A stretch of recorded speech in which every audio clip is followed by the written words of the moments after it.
Okay, lesson 5, 2, part 2 in grade 10.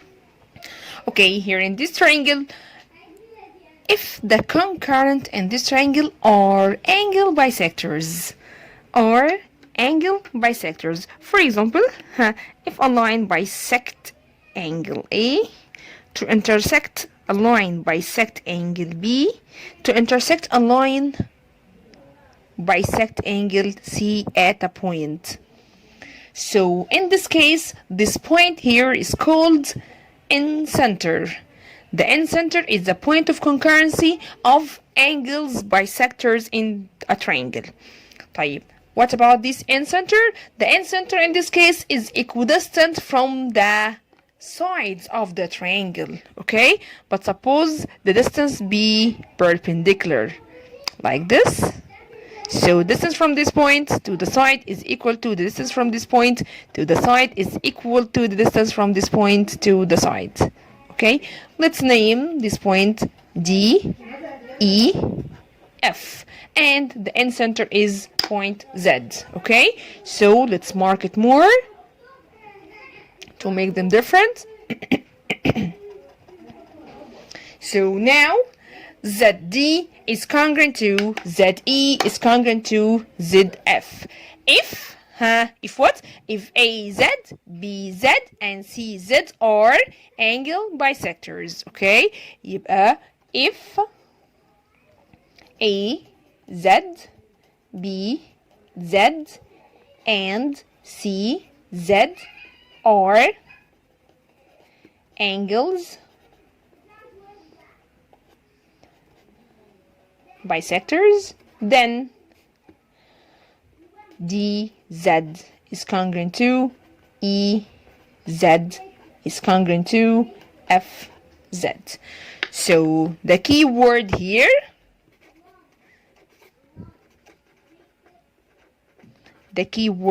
is angle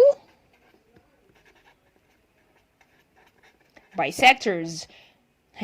Let's repeat.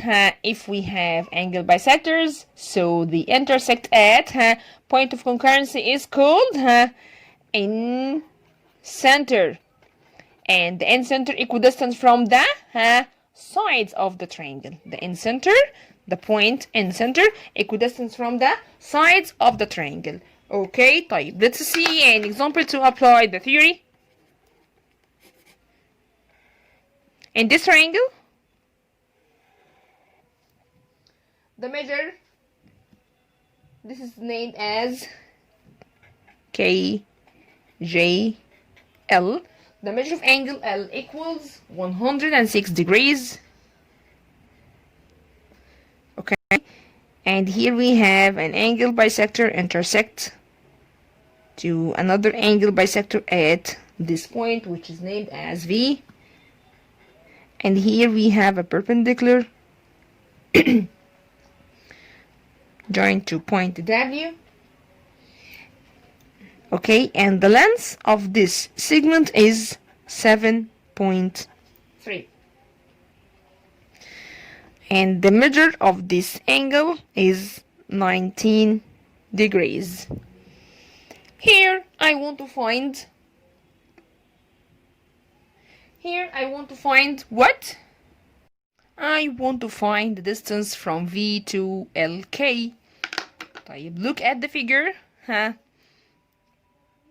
In the given information, he gives me that KV and JV are angles bisectors.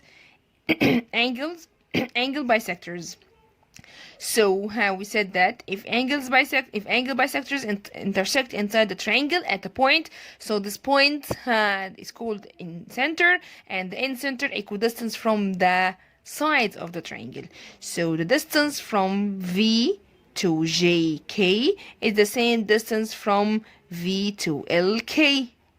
Okay, so this distance is measured by 7.3. So from V to KL will be the same length. Okay, so we can say that this is equals to 7.3. Okay, number 2. I want to find measure of angle VKL. measure of angle VKL. Where's VKL? VKL, the measure of this angle. طيب, look at the triangle. What is the measure of angle L? The measure of angle L equals 106 degrees. طيب, what is the measure of angle J? It's not given, right?